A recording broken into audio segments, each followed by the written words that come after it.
2000 سال بعد پیغمبر صلی اللہ علیہ وسلم دنیا میں تشریف لائے۔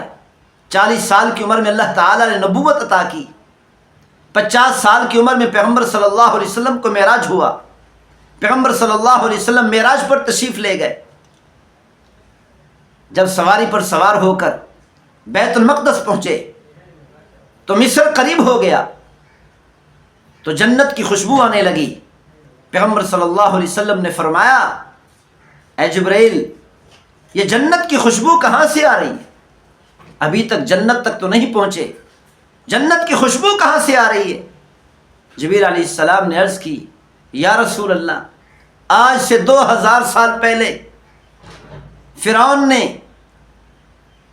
اپنی باندی اور باندی کی 2 بچیوں کو حضرت موسیٰ علیہ السلام پر ایمان لانے کی وجہ سے جلا دیا تھا اور ان کی ہڈیاں ایک ہی جگہ پر دفن کر دیا تھا۔ ان ہڈیوں سے جنت کی خوشبو آ رہی۔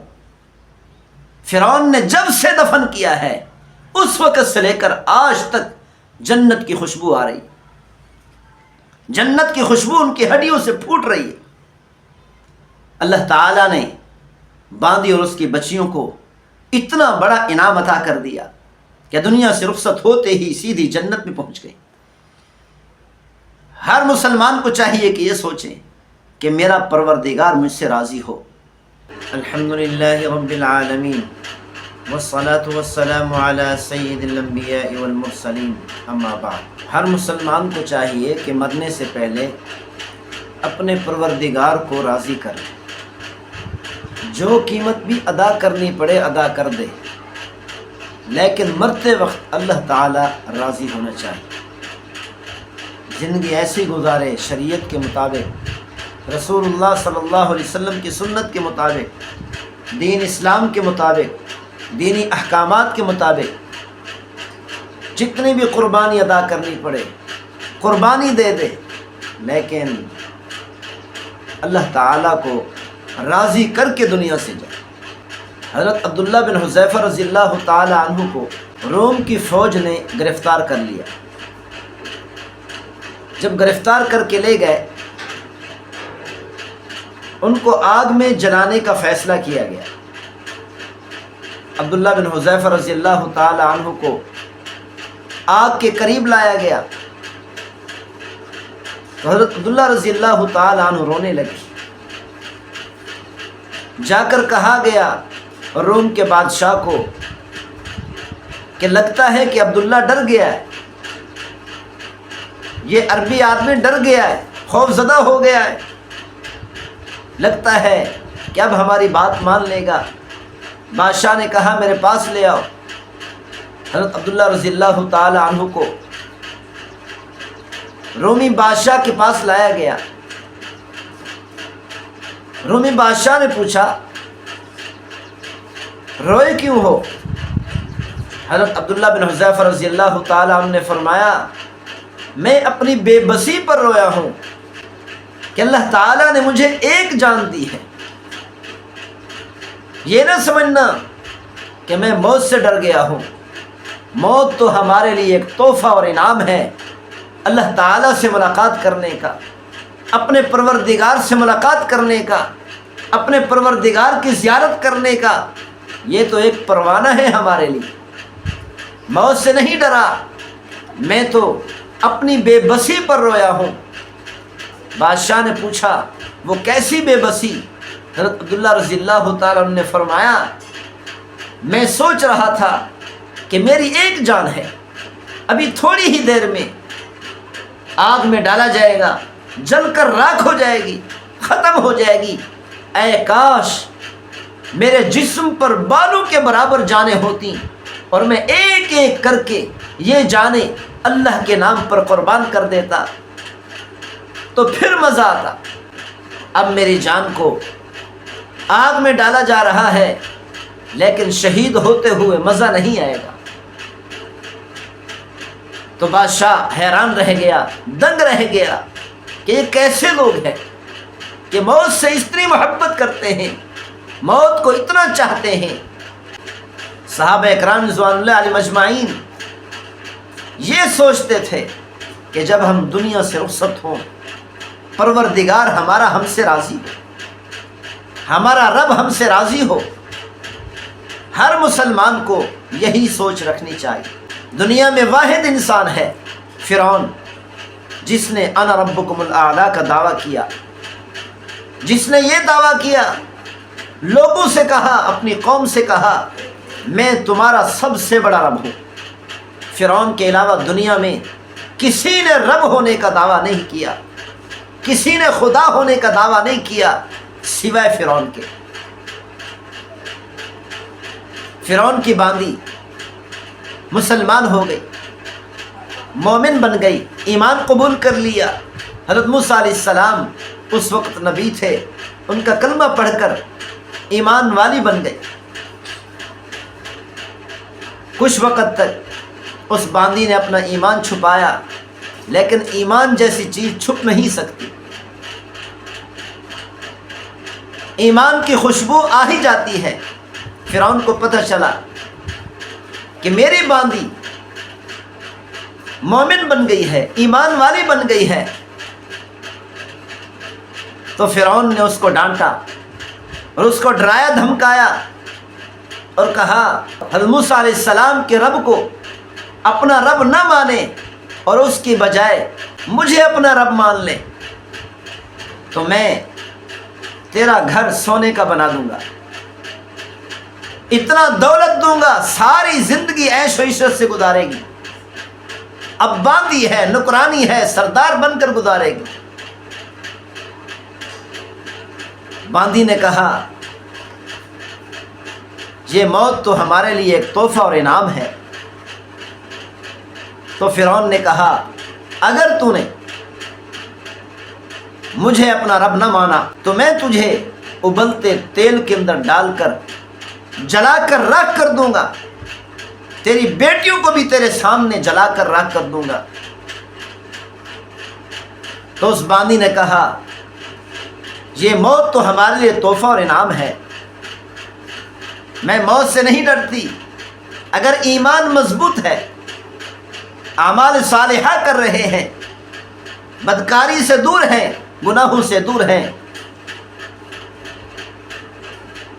تو موت شہد کی طرح میٹھی لگے گی۔ اگر گناہوں میں مبتلا ہے، اللہ کی نافرمانی میں مبتلا ہے، تو یہی موت عذاب نظر آئے گی، موت سے نفرت ہو جائے گی، موت سے ڈر لگنے لگے گا۔ تو فرعون نے کہا تیل گرم کیا جائے، تیل کو گرم کیا گیا۔ فرعون نے باندی کی ایک بیٹی ایک بچی کو پکڑا، باندی کی 2 بچیاں تھیں، ایک چھوٹی بچی کو پکڑا اور گرم ابلتے تیل میں ڈال دیا۔ جیسے ہی وہ بچی تیل کے اندر گئی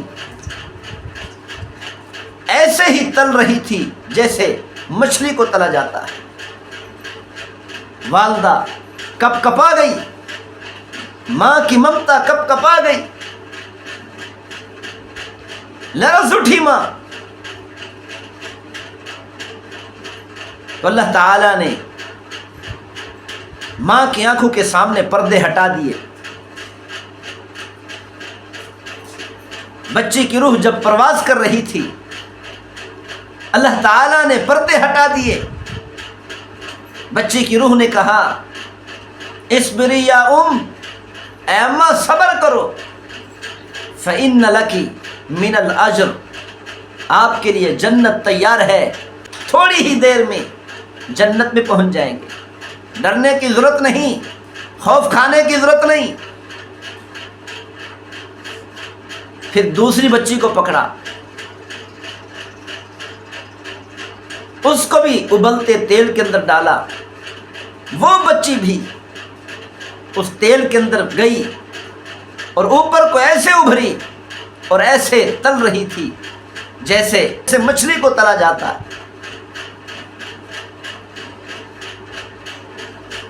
پھر اللہ تعالیٰ کی رحمت جوش میں آئی، باندی کا ایک بول دونوں بچیوں کی جان بچا سکتا تھا۔ اگر وہ باندی کہتی نعوذ باللہ من ذالک، اے فرعون میں تجھے رب مانتی ہوں، تو فرعون دونوں بچیوں کو چھوڑ دیتا، بعد میں توبہ کر لیتی، اللہ سے معافی مانگ لیتی، لیکن نہیں کہا، استقامت کا پہاڑ بن گئی تو اللہ تعالیٰ کی رحمت جوش میں آئی، تو اللہ تعالیٰ نے دوسری بچی کی روح اور ماں کے درمیان کے پردے بھی ہٹا دیے۔ دوسری بچی کی روح نے بھی کہا اصبری یا اے ماں صبر کرو، فإن لک من الأجر، آپ کے لیے جنت تیار ہے، آپ کو پریشان ہونے کی ضرورت نہیں۔ جب باندی کی باری آئی، فرعون نے کہا اب دیکھ تیری باری ہے، اب بھی وقت ہے۔ فرعون نے کہا باندی سے اب تیری باری ہے، اب بھی وقت ہے، میری بات مان لے، بچ جائے گی، تجھے کچھ نہیں کہوں گا۔ باندی نے فرعون کو دیکھا، فرعون باندی کی آنکھوں سے آنکھیں نہیں ملا سکتا تھا، فرعون کی آنکھیں جھک گئیں۔ باندی نے کہا میری ایک بات مان لے۔ فرعون نے کہا وہ کیا؟ باندی نے کہا جب میں مر جاؤں میری بچیوں کی ہڈیاں اور میری ہڈیاں ایک ہی جگہ پر دفن کر دینا، ایسے نہ پھینک دینا۔ جب باندی کو تیل کے اندر ڈالا گیا، جل کر راکھ ہو گئی، ہڈیاں بھی جل گئیں۔ فرعون نے باندی کی ہڈیاں اور اس کی بچیوں کی ہڈیاں جمع کر کے ایک ہی جگہ پر دفن کر دیا۔ 2000 سال بعد پیغمبر صلی اللہ علیہ وسلم دنیا میں تشریف لائے۔ 40 سال کی عمر میں اللہ تعالیٰ نے نبوت عطا کی۔ 50 سال کی عمر میں پیغمبر صلی اللہ علیہ وسلم کو معراج ہوا۔ پیغمبر صلی اللہ علیہ وسلم معراج پر تشریف لے گئے۔ جب سواری پر سوار ہو کر بیت المقدس پہنچے تو مصر قریب ہو گیا، تو جنت کی خوشبو آنے لگی۔ پیغمبر صلی اللہ علیہ وسلم نے فرمایا اے جبرائیل، یہ جنت کی خوشبو کہاں سے آ رہی ہے؟ ابھی تک جنت تک تو نہیں پہنچے، جنت کی خوشبو کہاں سے آ رہی ہے؟ جبرائیل علیہ السلام نے عرض کی یا رسول اللہ، آج سے 2000 سال پہلے فرعون نے اپنی باندی اور باندی کی 2 بچیوں کو حضرت موسیٰ علیہ السلام پر ایمان لانے کی وجہ سے جلا دیا تھا اور ان کی ہڈیاں ایک ہی جگہ پر دفن کر دیا تھا۔ ان ہڈیوں سے جنت کی خوشبو آ رہی۔ فرعون نے جب سے دفن کیا ہے اس وقت سے لے کر آج تک جنت کی خوشبو آ رہی، جنت کی خوشبو ان کی ہڈیوں سے پھوٹ رہی ہے۔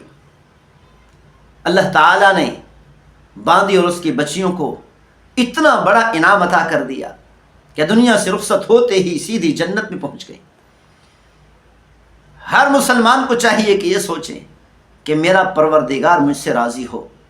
عمر بن عبدالعزیز رحمۃ اللہ علیہ نے فرمایا بھائی عید آ رہی ہے، بچوں کے کپڑے لینے ہیں اور پیسے نہیں ہیں میرے پاس، 1 مہینہ کی تنخواہ ایڈوانس دے دو۔ وزیر خزانہ مزاحم نے کاغذ قلم لے کر عمر رحمۃ اللہ علیہ کے سامنے رکھ دیا اور کہنے لگا حضرت عمر بن عبدالعزیز رحمۃ اللہ علیہ خاموشی سے اٹھے اور گھر چلے گئے۔ جا کر بیوی سے کہا میرے بچوں سے کہہ دو میرے پاس پیسے نہیں کہ عید پر اپنے بچوں کو نئے کپڑے سلوا کر دے سکوں۔ جب دنیا سے رخصت ہوں، پروردگار ہم سے راضی ہو، پروردگار ہم سے ناراض نہ ہو۔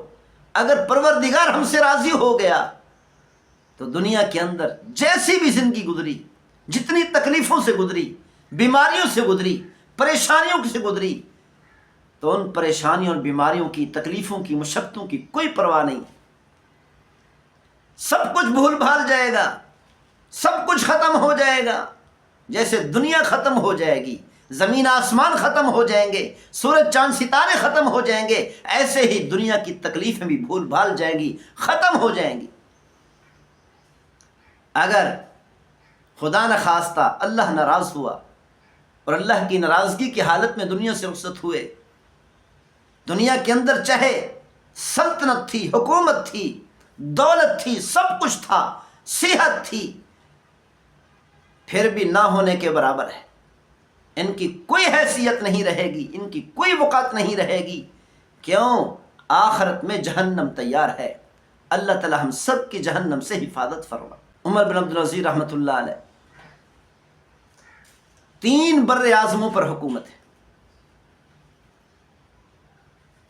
مروان نے 9 مہینے حکومت کی، مروان کے بیٹے عبد الملک نے 21 سال حکومت کی، اور عبد الملک کے بیٹے ولید بن عبد الملک نے 10 سال حکومت کی، اور اسی طرح سلمان بن عبد الملک نے 2.5 سال حکومت کی۔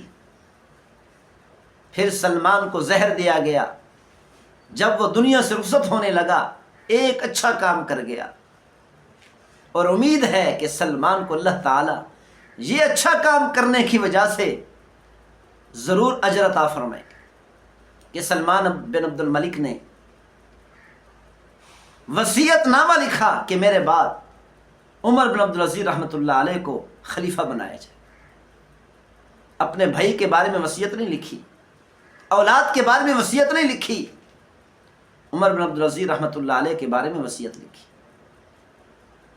ان کو پتہ تھا کہ حکومت کے اندر سے بغاوت کو، نافرمانی کو، اللہ تعالیٰ کے احکامات کی خلاف ورزی کو یہی انسان ہے کہ وہ ختم کر سکتا۔ عمر بن عبدالعزیز رحمۃ اللہ علیہ حاکم بنے، 3 بر اعظموں پر حکومت ہے۔ عمر بن عبدالعزیز رحمۃ اللہ علیہ نے رجا بن حیوہ سے کہا کہ میں نے 3 بادشاہوں کو دفن کیا قبر میں، میں نے 3 بادشاہوں کو اپنے ہاتھوں سے قبر میں دفن کیا، قبر میں اتارا۔ ان 3 بادشاہوں میں سے جس کا کفن کھول کر میں نے اس کا چہرہ دیکھا تو اس کا چہرہ قبلہ سے ہٹ چکا تھا، اور اس کا چہرہ سیاہ ہو چکا تھا۔ حالانکہ سلمان بن عبد الملک خوبصورتی میں مشہور تھا، بہت زیادہ خوبصورت تھا، لیکن اس کے باوجود جب قبر میں اتارا گیا تو اس کا چہرہ سیاہ پڑ چکا تھا۔ عمر بن عبدالعزیز رحمۃ اللہ علیہ نے فرمایا، رجا، جب میں دنیا سے رخصت ہوں تو اس وقت میرا چہرہ بھی دیکھنا کہ میرا پروردگار میرے ساتھ کیا معاملہ فرماتے۔ حالانکہ ولید بن عبد الملک روزانہ تہجد میں 10 پارے پڑھتا تھا، عبادت گزار تھا، نماز پابندی سے پڑھتا تھا، قرآن مجید کی تلاوت پابندی سے کرتا تھا، تہجد پابندی سے ادا کرتا تھا، لیکن اس کی حکومت ظلم پر تھی۔ خون کو پانی کی طرح بہایا، کسی پر ترس نہ کھایا، ظلم و ستم اپنی حکومت کے اندر رائج کر دیا۔ اور اسی طرح سلمان بن عبد الملک تہجد گزار تھا، لیکن اس کی حکومت ظلم پر قائم تھی۔ عمر بن عبدالعزیز رحمۃ اللہ علیہ بھی اسی تخت پر بیٹھے جس تخت پر ان 3 بادشاہوں نے بادشاہت کی، حکومت کی، لیکن عمر بن عبدالعزیز رحمۃ اللہ علیہ نے اسی حکومت کو عدل و انصاف سے بھر دیا، عدل و انصاف سے بھر دیا۔ عمر بن عبدالعزیز رحمۃ اللہ علیہ جب گورنر تھے تو ان کا سامان 60 اونٹوں پر چلتا تھا، 60 اونٹوں پر لادا جاتا تھا، لیکن جب امیر المومنین بنے اپنے آپ کو دولت سے، مسلمانوں کے مال سے اتنا دور کر دیا کہ ایک مرتبہ بچوں نے کہا اماں سے، اماں جان، ابا سے کہو عید آ رہی ہے، ہمیں نئے کپڑے خرید کر کے دے۔ بچوں کی اماں کا نام فاطمہ تھا، فاطمہ بنت عبد الملک۔ دنیا کے اعتبار سے یہ فاطمہ ایسی عورت تھی جو 7 نسبتوں سے شہزادی تھی، دادا بھی بادشاہ، باپ بھی بادشاہ، 4 بھائی بھی بادشاہ، شوہر بھی بادشاہ۔ یہ فاطمہ 7 نسبتوں سے شہزادی تھی۔ عید کا موقع آیا، ابا سے کہو عید آ رہی ہے، نئے کپڑے لے کر دیں۔ فاطمہ نے عمر بن عبدالعزیز رحمۃ اللہ علیہ سے کہا عید آ رہی ہے، بچے کپڑوں کا مطالبہ کر رہے ہیں، اگر ہو سکے تو اس عید پر تو بچوں کو کپڑے دلوا دیں، نئے کپڑے سلوا دیں۔ عمر رحمۃ اللہ علیہ نے فرمایا میرے پاس پیسے تو نہیں ہیں، تو میں کیسے خرید کر دے سکتا ہوں؟ فاطمہ نے کہا 1 مہینے کی تنخواہ ایڈوانس لے لیں، 1 مہینے کی تنخواہ ایڈوانس لے کر بچوں کے کپڑے لے لیتے ہیں، اور آئندہ آنے والا مہینہ مزدوری کر کے ہم گزارا کر لیں گے۔ عمر رحمۃ اللہ علیہ نے فرمایا ٹھیک ہے، کوئی حرج کی بات نہیں، یہ اچھی رائے ہے۔ وزیر خزانہ مزاحم سے عمر بن عبدالعزیز رحمۃ اللہ علیہ نے فرمایا بھائی عید آ رہی ہے، بچوں کے کپڑے لینے ہیں اور پیسے نہیں ہیں میرے پاس، 1 مہینہ کی تنخواہ ایڈوانس دے دو۔ وزیر خزانہ مزاحم نے کاغذ قلم لے کر عمر رحمۃ اللہ علیہ کے سامنے رکھ دیا اور کہنے لگا حضرت یہ آپ لکھ دیں کہ 1 مہینے تک آپ زندہ رہیں گے، 1 مہینے تک آپ پر موت نہیں آئے گی، تو میں ابھی آپ کو 1 مہینے کی تنخواہ ایڈوانس دے دیتا ہوں۔ بادشاہ عدل و انصاف والا تھا تو اللہ تعالیٰ نے ان کو ساتھی بھی، ساتھ کام کرنے والے وزراء بھی ایسے دیے۔ حالانکہ وزیر تھا، بادشاہ کی طرف سے حکم تھا، فوراً مان جاتا، فوراً قبول کر لیتا، لیکن قبول نہیں کیا۔ جیسے بادشاہ صالح انسان تھا ایسے وزیر بھی صالح انسان تھا۔ عمر بن عبدالعزیز رحمۃ اللہ علیہ خاموشی سے اٹھے اور گھر چلے گئے، جا کر بیوی سے کہا میرے بچوں سے کہہ دو میرے پاس پیسے نہیں کہ عید پر اپنے بچوں کو نئے کپڑے سلوا کر دے سکوں۔ 3 بر اعظموں پر حکومت ہے، پاکستان کا لاہور بھی ان کی حکومت میں داخل تھا، جنوبی اسپین بھی ان کی حکومت میں شامل تھا، فرانس بھی ان کی حکومت میں آتا تھا، کاشغر بھی ان کی حکومت کے تحت تھا، اور استنبول کے دروازوں تک عمر بن عبدالعزیز رحمۃ اللہ علیہ کی حکومت تھی اور سلطنت تھی۔ اتنے بڑی سلطنت کا مالک بادشاہ امیر المومنین اپنے بچوں سے کیا کہہ رہا ہے میرے پاس اتنی پیسے نہیں کہ عید پر تمہیں نئے کپڑے سلوا کر دے سکوں، نئے کپڑے خرید کر کے دے سکوں۔ 3 بر اعظموں میں کوئی ایسا انسان نہیں رہتا جو زکوٰۃ لینے کا مستحق ہو، سب انسان اتنی مالدار بن چکے تھے، ہر فقیر اور غریب، ہر انسان اتنی مالدار بن چکا تھا کہ زکوٰۃ دینے والے تھے، لینے والا کوئی نہیں ملتا تھا۔ بیت المال یوں سمجھو کہ بینک، ملک کے بینک مال سے دولت سے بھرے ہوئے تھے، لیکن اتنی بڑی سلطنت کا بادشاہ، اتنی امیر سلطنت کا بادشاہ اپنے بچوں سے کہتا ہے میرے پاس اتنی پیسے نہیں کہ عید پر تمہیں نئے کپڑے خرید کر کے دے سکوں۔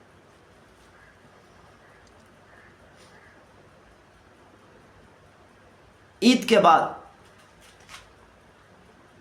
بچے ملنے کے لیے آئے۔ عمر بن عبدالعزیز رحمۃ اللہ علیہ نے اپنے بچوں سے فرمایا بچوں اب تم ناراض ہوں گے کہ میں ایک ایسا باپ ہوں کہ تمہیں اچھے کھانے نہیں کھلا سکتا، میں کیسا بادشاہ ہوں، کیسا باپ ہوں کہ اپنے بچوں کو نئے کپڑے خرید کر کے نہیں دے سکتا۔ بیٹا کہنے لگا ابا جان ہمارا دل خوش ہے، ہم آپ پر راضی ہیں، ہمارا سر فخر سے بلند ہے کہ ہمارے باپ نے مسلمانوں کے مال پر ڈاکہ نہیں ڈالا اور اپنی اولاد کو قربان کر دی۔ اپنی اولاد کی خواہشات کو قربان کر دیا، اپنی اولاد کی امنگوں کو قربان کر دیا۔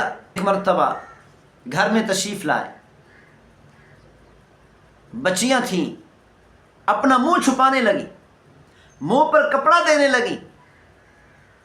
عمر رحمۃ اللہ علیہ نے فرمایا، بیٹیو اپنے منہ پر کپڑا کیوں دے رہی ہو، اپنا منہ کیوں چھپا رہی ہو، کیا وجہ ہے؟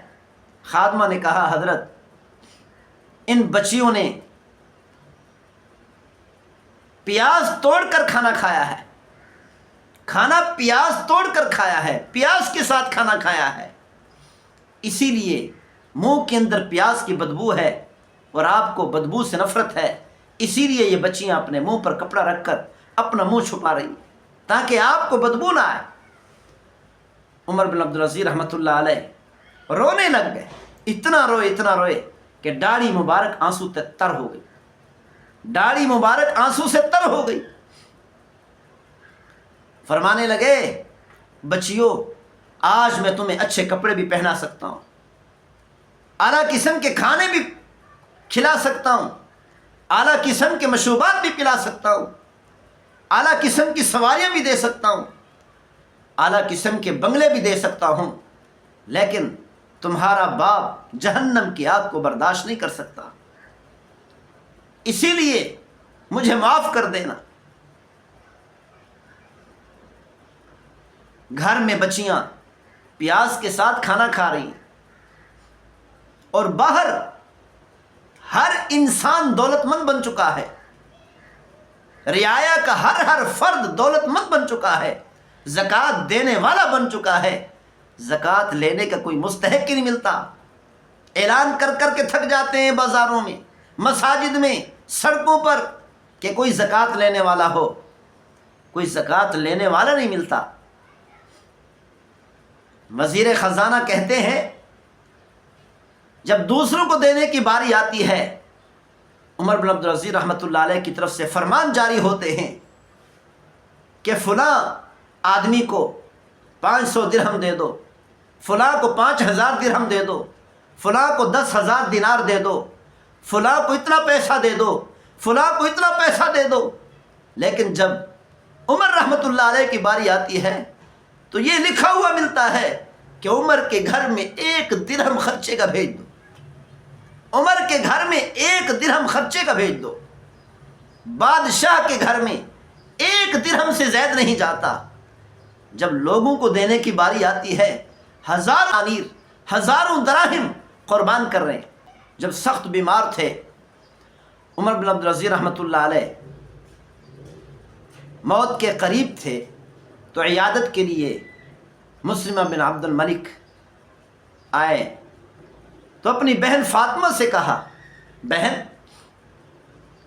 امیر المومنین کے کپڑے بدل دو، یہ کپڑے پرانے ہیں، کوئی نئے کپڑے پہنا دو۔ یہ کہہ کر چلے گئے۔ دوسرے دن پھر آئے، دیکھا وہی جوڑا پہنا ہوا تھا، کپڑے نہیں بدلے گئے۔ بہن فاطمہ سے کہا، فاطمہ بہن کپڑے تبدیل نہیں کروائے، لوگ عیادت کے لیے آ رہے، بڑے بڑے عہدوں کے مالک لوگ، بڑے بڑے حکمران عیادت کے لیے آ رہے، ان کے کپڑے صحیح نہیں، کپڑے پرانے ہیں، نیا جوڑا پہنا دو، ان کو تبدیل نہیں کروایا۔ فاطمہ رونے لگی، عمر رحمۃ اللہ علیہ کی زوجہ محترمہ رونے لگی، کہنے لگی میں کیا کروں کہ ان کے پاس جوڑا ہی ایک ہے، اس کے علاوہ کوئی جوڑا ہی نہیں، اس کے علاوہ کوئی کپڑے ہی نہیں، اس کے 3 بر اعظم پر حکومت کرنے والا، 3 بر اعظموں کا بادشاہ، 3 بر اعظموں پر حکومت کرنے والا عمر بن عبدالعزیز رحمۃ اللہ علیہ آج اللہ سے ملاقات کے لیے جا رہے ہیں، ایک ہی جوڑے میں جا رہے ہیں، دوسرا جوڑا تک نہیں۔ جب سلمان بن عبد الملک کو قبر کے قریب لایا گیا تو اس کی میت، اس کی لاش ہلنے لگی۔ بیٹوں نے کہا ہمارا باپ زندہ ہے۔ عمر بن عبدالعزیز رحمۃ اللہ علیہ نے فرمایا، عجل اللہ بالعقوبہ، اللہ کے بندو یہ زندہ نہیں ہے، قبر کا عذاب اللہ تعالیٰ نے جلدی شروع کر دیا۔ قبر میں داخل ہونے سے پہلے قبر کا عذاب شروع ہو گیا۔ عمر بن عبدالعزیز رحمۃ اللہ علیہ کو جب وفات کے بعد قبر میں دفنایا گیا، قبر میں دفنانے کے لیے قبر کے قریب لایا گیا تو ہوا کا ایک جھونکا آیا، اس ہوا کے اندر ایک پرچی اڑتی اڑتی عمر بن عبدالعزیز رحمۃ اللہ علیہ کی چارپائی پر آ کر گری۔ سب لوگ دیکھ رہے ہیں، لوگوں نے اٹھا کر دیکھا، پڑھا، پہلی سطر میں لکھا تھا بسم اللہ الرحمن الرحیم، دوسری سطر میں لکھا تھا براءۃ من اللہ عمر بن عبدالعزیز من النار، کہ اللہ تعالیٰ نے عمر بن عبدالعزیز رحمۃ اللہ علیہ کو دنیا کے اندر قبر میں جانے سے پہلے پہلے جہنم سے آزادی کا پروانہ عطا کر دیا۔ جنت کے ٹکٹ اللہ تعالیٰ نے دنیا میں بھیج دی تاکہ دنیا والے دیکھ سکیں جو عدل و انصاف کے ساتھ چلتا ہے، عدل و انصاف قائم کرتا ہے، ظلم نہیں کرتا، زیادتیاں نہیں کرتا، اللہ تعالیٰ اس کو دنیا کے اندر ہی نواز دیتے۔ عمر بن عبدالعزیز رحمۃ اللہ علیہ کو جب قبر کے اندر دفنایا گیا، جیسا کہ عمر رحمۃ اللہ علیہ نے رجا بن حیوہ کو وصیت کی تھی، اس کے مطابق رجا نے قبر کے اندر کفن کھول کر عمر رحمۃ اللہ علیہ کے چہرے کو دیکھا۔ کیا دیکھتے ہیں کہ ان کا چہرہ قبلے کی طرف تھا، اور ایسے محسوس ہوتا تھا کہ 14ویں رات کا چاند قبر میں اتر آیا۔ اللہ تعالیٰ نے ان کے چہرے کو ایسا خوبصورت بنا دیا تھا۔ اللہ تعالیٰ ہم سب کو بھی جہنم کی آگ سے محفوظ فرمائے، اور اللہ تعالیٰ ہمیں بھی ایسے انعامات سے موت کے وقت، موت سے پہلے، موت کے بعد، قبر کے اندر نواز دے۔ اللہ تعالیٰ ہماری یہ کوشش قبول فرمائے۔ وما توفیقی الا باللہ۔